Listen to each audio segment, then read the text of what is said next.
Hello students, आज हमारा topic है light reaction of photosynthesis. It is a photochemical process. It takes place in the grana of chloroplast, where chlorophyll pigment forming different types of pH system are present. As we know that in light reaction of photosynthesis, water enters and donates its electrons. So it is the electron donor, and finally the NADP receives this electron and form the NADPH and ATP.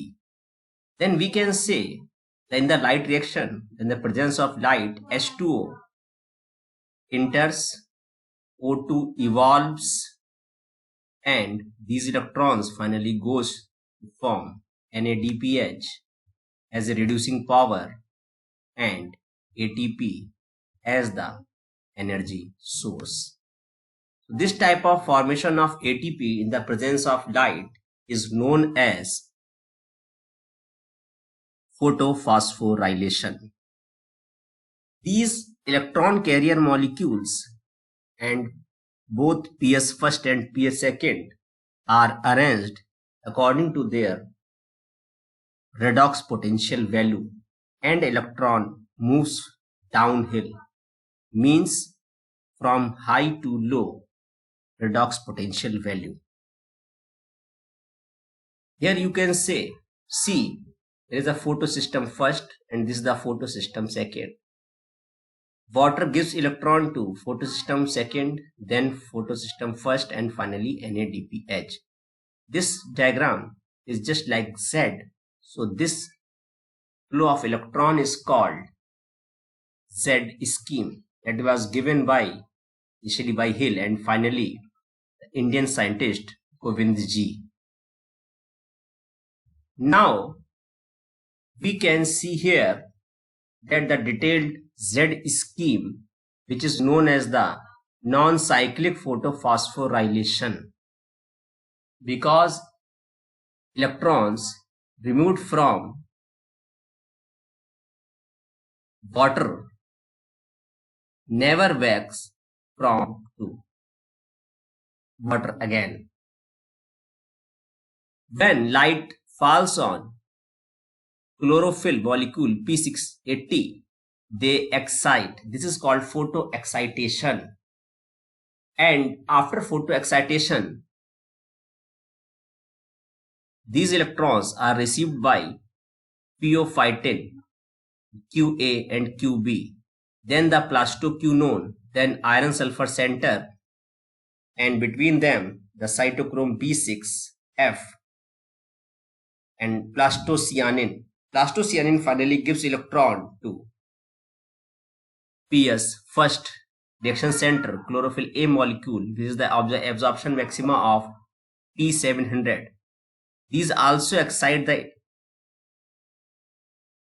in the presence of light, and the electron are received by two quinone molecules A0 and A1. Then the ferredoxin reducing substance, then ferredoxin, and finally the ferredoxin NADPH reductase enzyme use this electron to reduce NADP into NADPH.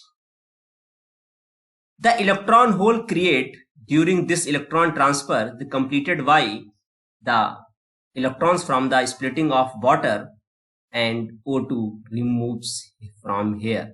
So this is the detailed view of Z scheme.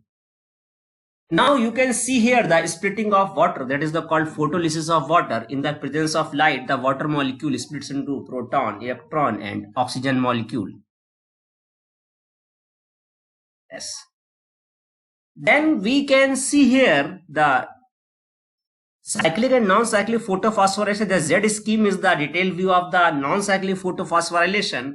But when you see the cyclic photophosphorylation, the electrons removes from the P700, comes back again to P700 is the cyclic sequence.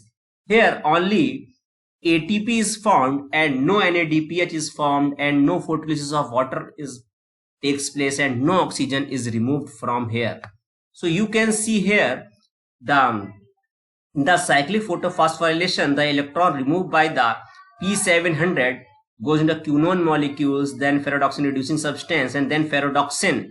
And from ferredoxin, they came back to cytochrome B6F and plastocyanin, and again to chlorophyll molecule. So in this cyclic sequence, no NADPH is formed,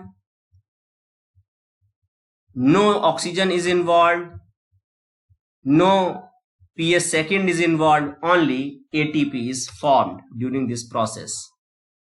Now finally, how ATP is formed during this electron transport from water to NADPH, the theory was given by Peter Michel. This is known as the chemoosmotic hypothesis. He says that the chemoosmotic hypothesis has been put forward to explain the mechanism. Since splitting of the water molecule takes place on the inner side of the membrane, the protons or hydrogen ions that are produced by the splitting of water accumulate within the lumen of the thylakoid. तो first reason जो है जिसकी वजह से जो lumen है थाइलोक्वाइड की, उसमें प्रोटॉन की कंसंट्रेशन इंक्रीज होती है, उसका पहला रीजन है कि फोटोलिसिस ऑफ वाटर से जो प्रोटॉन प्रोड्यूस हुए हैं यहाँ, वो भी कहाँ हुए हैं, ल्यूमेन के अंदर. सेकंड रीजन जिसकी वजह से प्रोटॉन ल्यूमेन के अंदर इंक्रीज हो रहे हैं, that is the as electrons move through the photosystem, protons are transmitted across the membrane. This happens because the primary acceptor of electron, which is located toward the outer side of the membrane, transfers its electron not to electron carrier but to a hydrogen carrier. Hence, this molecule removes a proton from the stroma while transporting an electron. When this molecule possesses and its electron to the electron carrier on the inner side of the membrane, the proton is released into the inner side or to the lumen. So this work is done by this. And next, the NADP reductase enzyme is located on the stroma side of the membrane along with the electron that come from the acceptor of the electron PS. First, protons are necessary for the reduction of NADPH. Stroma से धीरे धीरे क्या हो रहा है, proton remove हो रहे हैं. इसकी वजह से यह प्रोटॉन की कंसंट्रेशन कम हो रही है स्ट्रोमा में, जबकि जो ल्यूमेन थाइलाकोइड की वहां प्रोटॉन की कंसंट्रेशन बढ़ रही है, तो यह एसिडिक पीएच हो जाता है और यहां कैसा पीएच हो जाएगा, एल्कलाइन पीएच हो जाएगा. Now these protons go back to the stroma through the ATPase molecule which is present in the thylakoid membrane towards the stromal side. It has two parts. This is the F1 unit and this is the FO unit. FO means it is the sensitive to the antibiotic oligomycin. It works as a proton pump. When proton comes from lumen to back to the stroma, this ATP synthase rotates and after the addition of ADP to inorganic phosphate, it forms the ATP molecule. So we can say the transport of electron from water to NADPH creates a proton gradient. Across the thylakoid membrane, there is the high proton in the lumen and low proton in the stroma. And when this is maintained again, and proton goes out through the FO unit of the F1 ATPase, this proton pump is responsible for the catalysis for the formation of ATP outside the thylakoid membrane. Thank you.